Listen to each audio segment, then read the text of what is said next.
እንዳላችሁት እንግዲህ ሰዓትም እየሄደ ነው። እኔ ከስር ሆኜ ያው ትምህርት መውሰድ እፈልጋለሁ። አንዳንድ ጥያቄዎችን እየጠየቅኩ አንተንም እዚህም ትምህርት መውሰድ እፈልጋለሁ ማለት ነው። ካሁን በኋላ ለተወሰነ ቀናቶችም ቢሆን አንዳንድ ነገራቶችን እጠይቅሃለሁ። እኔ አልከራከርም። የሚሆን ከሆነ ይሆናል፣ ካልሆነ ደግሞ ልክ አይደለም ብለህም ትነግረኛለህ። ከዚህም ደግሞ ይሄ ነገር እንደዚህ ነው ልክ ነው የሚለውም ነገር እያንዳንዳቸው ነገር ልክ ከሆነ በትክክለኛ በኩል እንደሚሆነው እኔ ልክ ቦታ አይደለሁም ብዬ አምንበታል። ልክ ካልሆነ ግን እኔ ያለሁበት ቦታ ልክ አይደለም ልመለስ ብዬ ራሴን መልሼ ወዳለሁበት እመለሳለሁ። ስለዚህ በክብር እንደ ልጅ አድርገህ እንደ ወንድምህ አድርገህ የምጠይቅህን ጥያቄ እየመለስክልኝ እኔም እዚህ የጠየቅኩ ሌሎችን ሐዲሶችንም በቻልኩት አቅል እያነበብኩ እጠይቅሃለሁ፣ ትመልስልኛለህ። ያው እንደ ታናሽ ወንድምህ ትመክረኛለህ ማለት ነው። ችግር የለውም። በርታ። ጸሎት እናደርግልሃለን።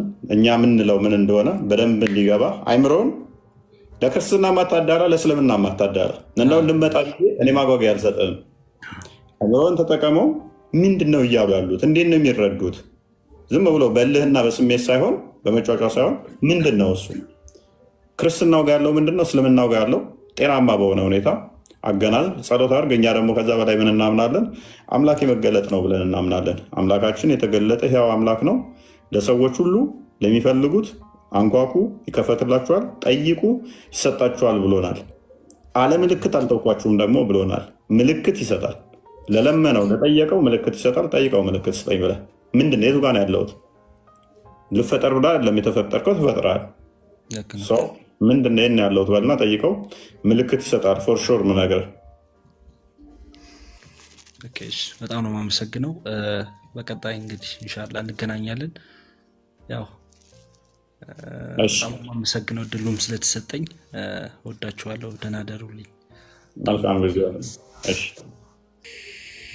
ሰላም፣ እንዴት ነው መምህር? ደህና ስልኝ፣ እንደምን አለ? እንዴት ነው? አረ አንተ በለኝ እባክህ። ተው ምን ይህንን ፂሙን ሲያዩ ትልቅ ሰው መስየውት ነው? አንተ በለኝ። 50 ኪሎ ነኝ፣ 53 ኪሎ ነኝ። በክብደት ነው ብለህ ነው?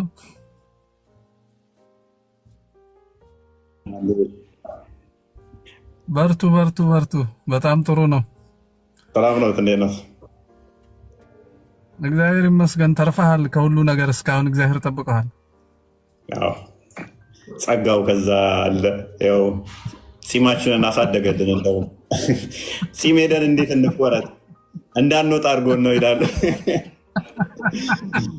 ለፂም ስትሄድ አንገቴን እንዳይሉ እንዴ! ለፂም ብዬ አንገቴን ላስወስድ እንዴ! ከዚህ ሁሉ ይደግ አንድ መስጊድ ቤቴም መስጊድ አድርጌዋለሁ። መስጊድ ያው እንትን መስገጃ ማለት ነው። ችግር የለውም። በምንድን ነው በአረብኛ ሲሆን ነው መስገጃ። ቤት ውስጥ አንሳ። ያው እኛ ሁሉም ቦታ ያላህ ነው፣ የኔና ያላህ ነው ስላለ ችግር የለውም።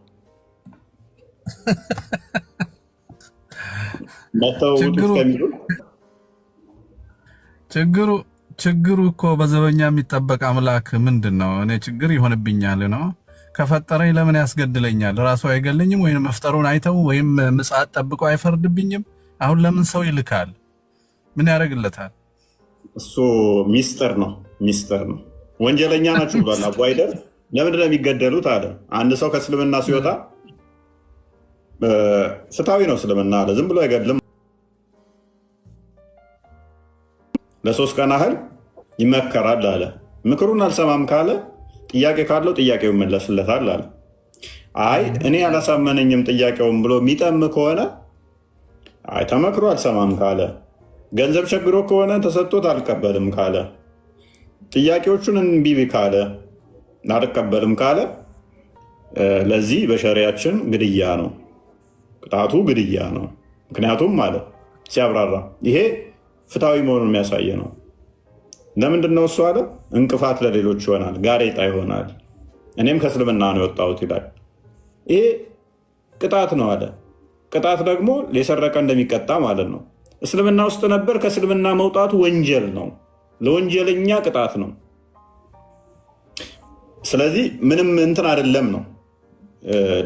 አንድ ሰው ወንጀል ሰርቶ ከተያዘ አትግባ የተባለበት ቤት ውስጥ ከገባ ለምሳሌ ዘው ብዬ ቤተመንግስት ሮጬ ብገባ ቢይዙኝ አሁን ያስሩኛል። ምን ልትሆን ገባ ተብያ ስወጣ ግን በሌላ ቦታ ብዙ ጊዜ ደጋግሞ ሲናገሩ በሃይማኖት ማስገደድ የለም የሚል ቃል ይጠቀማሉ እና አስረድቼው አለ ያ አስረድቼው እምቢ ካለ ይላል። እኔ ያስረዳው ሰውዬና የተረዳበት መንገድና ምንጩ ራሱ ትክክል አይደለም ስላልኩ መገደል አለብኝ? እንግዲህ ሲጀመር በሃይማኖት ማስገደድ የለም የሚለው በመካ የወረደ ነው። አስቀድሞ ነብዩ አቅም ባልነበረው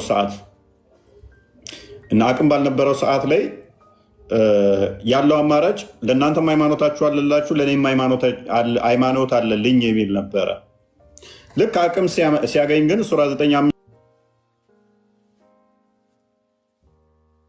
ስፍራ ግደሏቸው የሚለው መጣ ማለት ነው። ስለዚህ በተገኙበት አጋሪ ማለት ከአላህ ውጭ የሚያሻርኩ እንትን የሚሉ እያንዳንዱ እንዲገደሉ ሆነ ማለት ነው። እነሱን ልክ ሲያጸዷቸው 28ኛው አያ ላይ ተዛ 9ኛው ሱራ ማለት ነው የመጨረሻዎቹ ነው።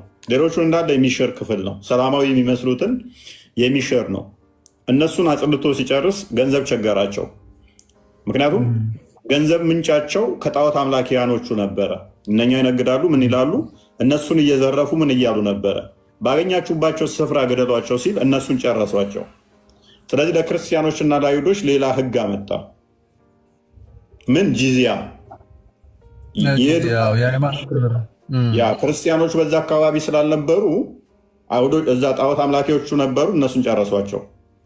ስለዚህ ክርስቲያኖች ወዳሉበት ሀገራት እየሄዱ መውጋት፣ ከዛ የሄዱና ይወሯቸዋል። ተወረሯቸው በኋላ ሁለት አማራጭ ይሰጧቸዋል። በመጀመሪያ እስልምናን ትቀበላለህ የሚል ደብዳቤ ይላካል። አልቀበልም ካለ ጦርነቱ ይመጣል። ጦርነቱ ይመጣና ከዛ ይወሯቸዋል። ከዛ የሚገደለው ይገደላል። ከዛ ይማረካሉ። ከዛ በኋላ እነሱ ምርኮኛ ይሆናሉ። ከዛ ሴቶቻቸው እንደፈለገ ይጠቀሙባቸዋል። ንብረታቸው እንዳለ የማን ይሆናል? የሙስሊሞቹ ገንዘብ ይሆናል ማለት ነው። ይህንን በኮንፊደንስ እንደውም ይናገሩታል። ለምሳሌ ቱርክን አንስቶ አንድ የውጭ ኡስታዝ በኮንፊደንስ ሲናገር ምን አለ? ቱርክ ለምሳሌ በፊት ክርስቲያን ሀገር ነበረች አለ እና ወረናን ነው አለ። አሁን የአሁን ትውልድ ተወረን እኮ ነው እንጂ ክርስቲያን ነበርን እያሉ ሙስሊሞቹ እንኳን እንትን ይላሉ። ይሄ ጤናማ አይደለም አለ። ያኔን አያቶቻችሁ ተጎድተዋል አለ። አያቶቻችሁ ጦርነት ላይ ሞተው ሊሆን ይችላል እስልምናን ተቀበሉ ሲባሉ ስላልተቀበሉ አለ። ነገር ግን እናንተን ጠቅሟችኋል ያንን በማድረጋችን። ይኸው እስልምናን ተቀብላችኋል፣ ገነት ትገባላችኋል። በምን እንትኑን አየዋ። ያኔ እነኛዎቹ ቢጎዱ መተን ወረናችሁ ገለን እንትን ብንልም ቀጣይ የሚመጣው ሙስሊም እንዲሆን አድርገናልና ጥቅም ነው። ስለዚህ ስህተት አይደለም። ማሌክ ደግሞ ይህንኑ ኡስታዝ ማሌክ የሚባለው ሼክ እንትን የሚባለው አንድ ሰው ወደ እስልምና መጣ አለ። ወደ እስልምና መጣና ተገረዛል ነው አለ። ታልተገረዝክ እስልምና አይሆንም፣ ግዴታ መገረዝ አለብህ። እኔ እፈራለሁ፣ ትልቅ ሰው ነኝ፣ ገና በዚህ በሰርጅና ልገረዝ ነው እንዲ አለ። አይ እስልምና ግዴታ ነው አልነው አለ። አይ በቃ ከእስልምና እወጣለሁ አለ። ከእስልምና እወጣለሁ። አይ ከእስልምና ከወጣ ደግሞ አንገትን እንቆርጣለን አልነው አለ። ምን አይነት እምነት ነው የገባሁት? ስገባ ብልትን እንቆርጣለሁ፣ ስወጣ አንገትን እንቆርጣለን።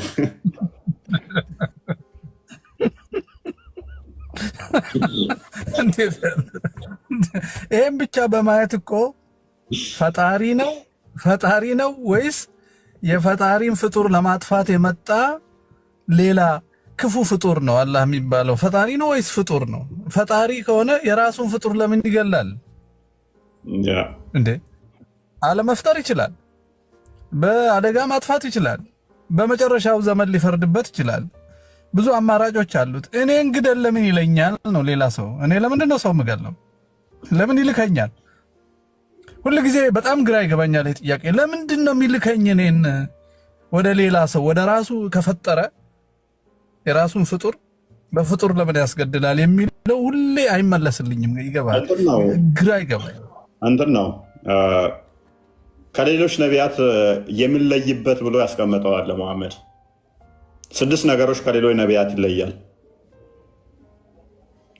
አንደኛ ከሚለይበት ውስጥ እንዳሸብር ተልኬያለሁ አለ። አሸባሪ ነኝ አለ። ለሌሎች ለማንም ያልተሰጠ ለእኔ ብቻ የተሰጠ ነው አለ። አሸባሪነት። ሁለተኛ በሽብር የሚገኝ ንብረት የኔ ነው አለ። ለሌሎች ነቢያት ያልተሰጠ ለእኔ ብቻ የተሰጠ ነው አለ። ዓለም ሁሉ ምድር የኔ ነች አለ። እኔና ከሌሎች የምንለይበት ነው እና እነኚህም ፕሪንሲፕሎች የግድ ሲያራምዳቸው የግዴታ ግድያው መምጣት አለበት። ንብረት የሚዘረፈው የእሱ ከሆነ ለእሱ የተፈቀደ ከሆነ፣ ለሌሎች ነቢያት ያልተሰጠ ለእሱ የተሰጠ ከሆነ፣ ሽብር ለሌሎች ያልተፈቀደ እሱ በሽብር እንዲታገዝ ለእሱ ተተፈቀደ።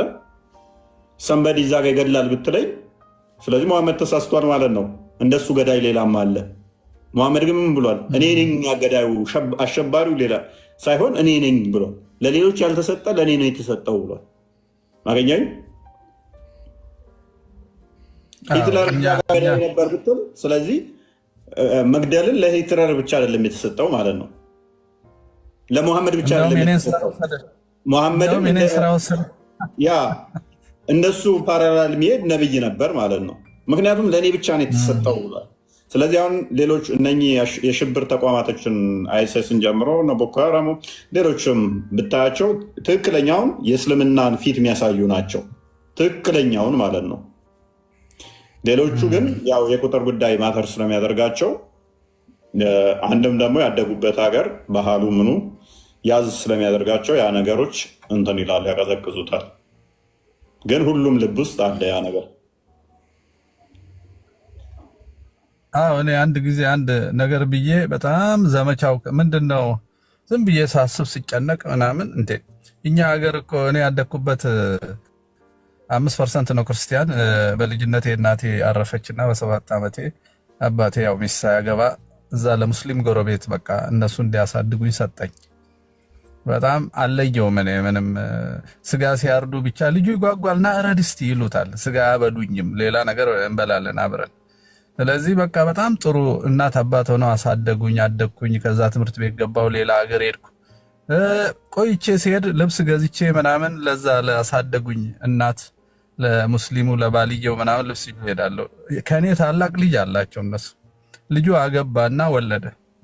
ከብዙ ዓመት በኋላ ሲሄድ ያ የተወለደው የልጅ ልጃቸው አዲስ እስልምና ውስጥ ገባ መሰለኝ። እኔ ለእናቴ የወሰድኩትን ልብስ ካፊር ያመጣውን ልብስ አትለብስም ብሎ አቃጠለው።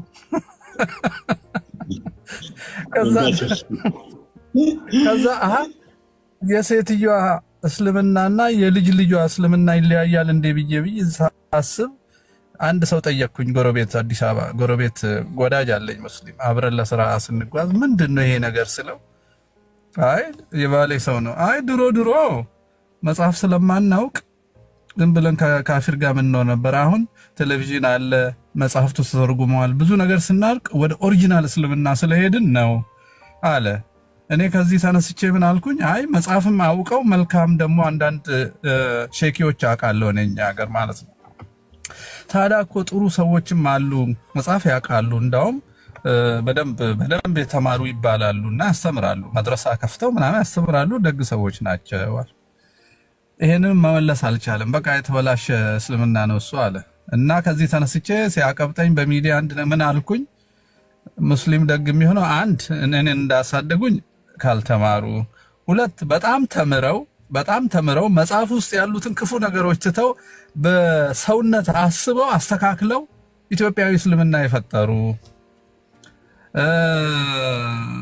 ሶስተኛ ደግሞ በጣም በሃይማኖቱን በትክክል እንከተላለን ብለው ሲደክሙ እግዚአብሔር ቅድስት ሥላሴ አይቷቸው እነዚህ ሰዎች እውነቱን ቢያዩ እንደዚህ የዋናቸው እንደ ብሎ የተገለጠላቸውና በሚስጥር ክርስቲያን የሆኑ እነዚህ ሶስቱ ናቸው መልካሞች እንጂ ትክክለኛው ከሆነ እንግዲህ ሰው አይለቁም፣ መልካም መሆን አይችሉ። መጽሐፍ ውስጥ ክፉ ነገር አለ ብዬ ተናገርኩ ማለት ነው።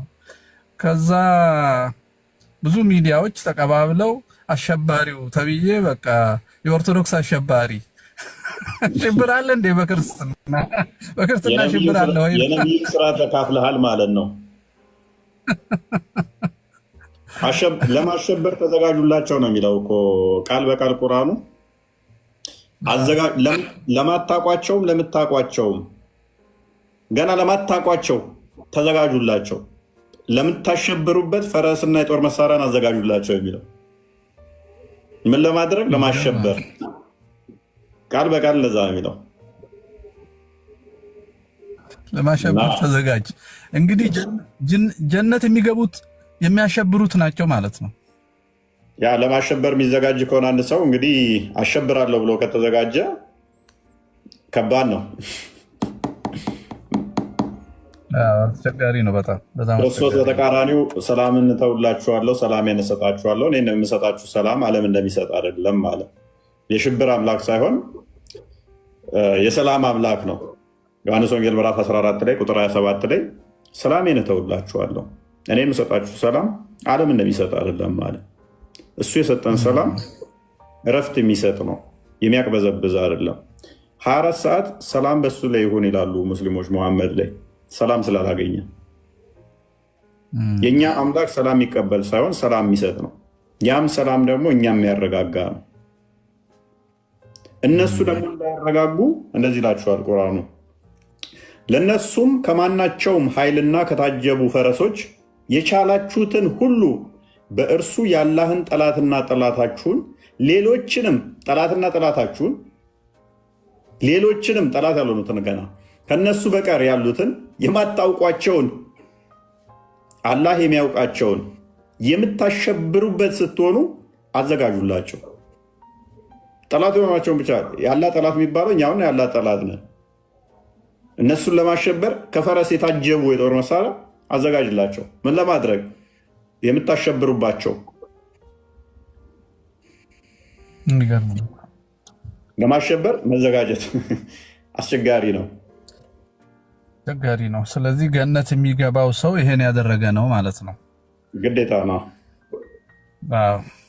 ስለዚህ ገነት የክፉዎች ቦታ ነች፣ በደዛ ትርጓሜ የመልካሞች አይደለችም ማለት ነው። ስለዚህ መልካም መሆን በእነሱ ትርጉም ከገነት ውጭ ያደርጋል። ግድና የእነሱ ገነት ከኛ ሲኦል እኮ ነው። 70 ምናምን ዓመት ሙሉ ብልት ቆሞ ይቀራል የሚል ምን አይነት ደስታ ነው ያለው? ያስደነግጣል። እኛ ደግሞ ይሄ ስጋ በስብሶ በሐዲስ ስጋ መብላት መጠጣት ፈቃደ ስጋ ጠፍቶልን እግዚአብሔርን መስለን ከሱ ተዋህደን ምግብም ሁሉ ነገር ብርሃንም ሆኖን ህይወት ሆኖን ህማም ድካም ፍትወታት ጠፍተው በእግዚአብሔርን በማመስገን እንኖራለን፣ ከመላእክቱ ጋር እንደ አንድ እንሆናለን ብለን ጌታችን እንዳስተማረን እነዛ 7 ወንድማማቾች አግብተዋት ልጅ ሳትወልድ የሞተችዋን ሲያነሱ ሊፈትኑት፣ አይ መጽሐፍትን አታውቁምና ትስታላችሁ፣ ሰው በትንሣኤ ጊዜ እንደ መልአክ ይሆናል፣ አያገባም አይጋባም ነበር ያለን። መሐመድ የነቢያቱ መጨረሻ ከሆነና ኢየሱስንም በመጽሐፍ ቅዱስ 90 ጊዜ ምናምን አንስተናል የሚሉ ከሆነ እሱ መላእክት እንደ መላእክት ትሆናላችሁ እያለን መሐመድ እንዴት ነው 72 ሴት ደግሞ የሰጠን? ከየት አመጣ? እንግዲህ ሽሮታል ማለት ነው የክርስቶስን አስተምሮ። እሱ እኮ ነው እንትኑ ያ እንግዲህ መላእክቶችም ወይ እንትን ይላሉ እንዳይሉን ሙሐመድን ብልቱን መታጠብ ያስተማረው ጅብሪል ነው እና ሲያስተምረው ብልቱ ላይ ውሃ እያፈሰሰ ራሱ ላይ ጅብሪል አውልቆ የራሱን እያጠበ እያሳየ ነው ያስተማረው ይላል እና የእነሱ ትንሽ እንትን ስለሚል እንደገና ደግሞ የወሲቡ ጉዳይ ትንሽ እንትን ይላል እና ለሙሐመድም የወሲብ ጉልበት እንዲሆነው በማሰሮ ስጋ አንጥቶ አብልቶታል ጅብሪል እና በፊት ደካማ ነበርኩ አለ። ወጣት ሆኜ በወሲብ ጉዳይ ላይ ደካማ ነበርኩ አለ። በማሰሮ ስጋ ካበላኝ በኋላ ነው ጎበዝ የሆንኩት አለ። እንግዲህ ጅብሪል ሚስጥሩን ራሱ ላይ ቴስት አድርጎት ነው ያችን ስጋ አለ ብለው ይለፉት። ኤኒዌይስ መልእክት አሉት። አይ እንዳው ጅብሪል የሚባለው መልአክ አይደለም ማለት እኮ ነው፣ ሌላ ነገር ነው። ምክንያቱም እዛ ገድለ አዳም ላይ ሰይጣን አዳም አያውቅም ከሴት ጋር ሩካቤ መፈጸምና ወንድና ሴት መስለው ልክ እንደነሱ አንዲት ሕፃን ይዘው ታዩ ይላል። እቺ ትንሿ ከየት መጣች ሲል አይ እንዲህ አርገን ወለድን ብለው አሳዩት ይላልና ሰይጣን ኤኒቲንግ ይሰራል። ስለዚህ ጅብሪል ያለው ጅብሪል የሚለው ሌላ ነገር ነው ማለት እኮ ነው፣ ገብርኤል አይደለም። ምክንያቱም እናታችንን ቅድስት ድንግል ማርያምን የምትወልጂው የእግዚአብሔር ልጅ ይባላል ከሶስቱ ቅዱስ አንዱ ቅዱስ ነው ካለው እሱ መጥቶ ደግሞ አዎ በድንግልና ወለደች ግን ነብይ ነው የእግዚአብሔር ልጅ አይደለም። ያው እሱም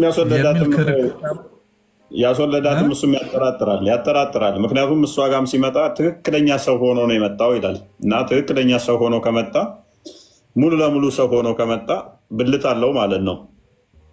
ሱራ 19:17 ላይ ትክክለኛ ሰው ሆኖ ነው የመጣባት። ከዛ ወዲያ ደግሞ ምንድነው ያደረገባት? ማህፀኗ ውስጥ ነው የነፋው። ለምንድነው ያደረገው? ስሜቷን ለማምጣት ነው ይላል። ነፋባት ነው የሚለው። ማህፀን ያልኩት እኔ ቃሉላ ለመጥራት ነው። ሊትራሊ የሴትን እንትን ጠርቶ እሱ ውስጥ ነፋ ነው የሚለው። ስለዚህ በምንድነው የነፋው? እንዴት ነው የነፋባት? የመጣው ትክክለኛ ወንድ ሰው ከሆነ እሱም ሌላ እንትን አለው። ይህንን ደግሞ ቁርጡቤም ሲያብራራው ስሜቷን ለማምጣት ስሜቷን ለማነሳሳት ነው እንደዛ ያደረገው እና ውስጡ ነው የሚለው ወደ እንት ነው እና ትንሽ ያው እንለፈው እና ስላየው ደስ ብሎኛል። ከባድ ነው የምትሰራው ስራ ጥሩ ነው። ሙስሊም ወንድሞቻችን ብዙዎቹ ባለማወቅ ከልጅነት ጀምረን የተማርነውን ነገር መልቀቅ ከባድ ነው። ምክንያቱም ኦሪንቴሽን ማያ ነው የሚሰራልህ። በተለይ የዚህ ቁርአኑ የእስልምናው አስተምሮ የሚመስለኝ እንደ ኢሚዩኒቲ አሁን በሽታ እንዳይዘን የበሽታውን እንትን እንወጋ የለ መከላከያ ይሆንልናል። አሁን ፈንጣጣ እንዳይዘን ልክ እንደዛው ሰው እውነትን እንዳያይ እውነትን ገልብጦ በመንገር መጽሐፍ ቅዱስን አጣሞ በማስተማር እንዳይረዱት አድርጎ የዘጋ ይመስለኛልና ከማስተማር ጎን ለመጎን ለተንኮል ሳይሆን በየዋህነት ለሚመጡት ጸሎት ማድረግ እና ያ ኢሚኒቲው እንዲለቃቸው እውነትን እንዳያዩ የተከለከሉበት መንገድ እንዲለቃቸው በጸሎት መርዳት ይፈልጋል። እንግዲህ በጸሎት የበረቱ አባቶቻችን በዚህ በቁርአን ቫክሲኔሽን ተወክተው እውነትን እንዳያዩ የተደረጉትን ኢትዮጵያውያን ሙስሊሞችን ክርስትናን እንዲያዩ እውነትን እንዲያዩ እንዲድኑ። ምክንያቱም የሰው መዳን ነው ዓላማው። ሰፊ ቦታ ነው፣ ሽሚያ የለም፣ ስግብግብነት የለም፣ ማፈናቀል የለም፣ ቦታ አይጠበንም፣ ችግር የለም፣ ቤት አፍርሶ ሌላ መስራት የለም። በሰማይ ለሁሉም ሰው የሚበቃ አምላክ ሰፊ ስለሆነ የሰው ልጆች ሁሉ ወደ ድነት እንዲመጡ በብርቱ መጸለይ ይፈልጋል። ጸሎቱም ያን ቫክሲኔሽን ማለቅ ኢሚዩኒቲ ምንድነው? ቁርአን መጽሐፍ ቅዱስን እንዳትረዳ የምትወጋው መርፌ ይመስለኛል ዝም ብዬ ሳስበው። ምክንያቱም አንተን ስትከራከሩ ስሰማቸው እዛው እየነገርከው እምቢ ብሎ ሌላ ነገር ልክ እንደ ፕሮቴስታንት ማለት ነው። ፕሮቴስታንቶችም እንደዚህ አይነት ችግር አለባቸው። የቂጣው ታሪክ ማለት ነው። ግማሹ ቂጣ የት አለ? ይሄው ግማሹ እኮ ያኛውስ ይሄው ግማሹ እንደሚለው አይነት ክርክር ነው የምሰማው ብዙ ቀን። እንግዲህ አያቸዋለሁ አልፎ አልፎ። ጸሎት የሚፈልግ ይመስለኛል። ልባቸው እንዲከፈትና እውነትን እንዲያዩ ጸሎት የሚፈልግ ይመስለኛል። ከፍተኛ የሆነ መዝጊያ ነው ዝም ብዬ ሳስበው። በርቱ በርቱ። እግዚአብሔር ይስጥልን፣ እግዚአብሔር እድሜ ይስጥልን። እንግዲህ ወንድሞቻችንም ልቦናቸውን ይክፈትልን ነው የምንለው። ሌላ ምን እንላለን? እሺ፣ አሜን አሜን። ያው ግዴታ ነው፣ ጸሎት ያስፈልጋል። በጾምና በጸሎት አይሆንም እንዳለው ነው ክርስቶስ። ካለሱ አይሆንም። ትንሽ እንትኖ የእያንዳንዱ ምፍቅና ብፌው እዚህ ስላለ ፕላስ ደግሞ ከልጅነታቸው ጀምረው እንዳሉትም ክርስትናን አጣመው ስለሚያሳድጓቸው ይቸገራሉ። ለመረዳትም ቶሎ አስቸጋሪ ነው። ሁሉን ነገር አጣመው ስለሚነግሯቸው ደግሞ የአጋንንቱ ውጊያም ስላለ ይከብዳል እና እናመሰግናለን። እሺ እሺ፣ ጌታዬ ደህና ሁኑ፣ በርታለን። እግዚአብሔር እድሜ ይስጥህ።